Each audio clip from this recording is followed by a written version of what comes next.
क्या हमारा कोई प्लान था जो मैं भूल गया हूँ? मैं सबीहा साहिबा के पास जाना चाहती हूँ, इजाजत दो। लेकिन मैं खुद लेकर जाऊंगा। या अल्लाह, मेरी बेटी मुझे माफ करने का एक मौका दे दे। दिलान, रुक जाओ।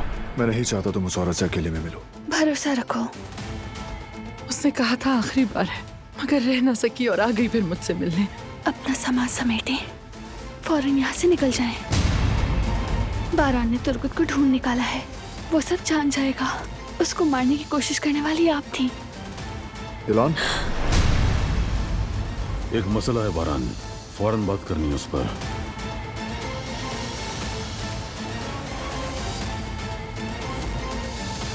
प्लीज गाड़ी रोके, मेरी मदद करें। उन्होंने मुझे माफ किया हुआ है। मालूम था मुझे, मालूम था।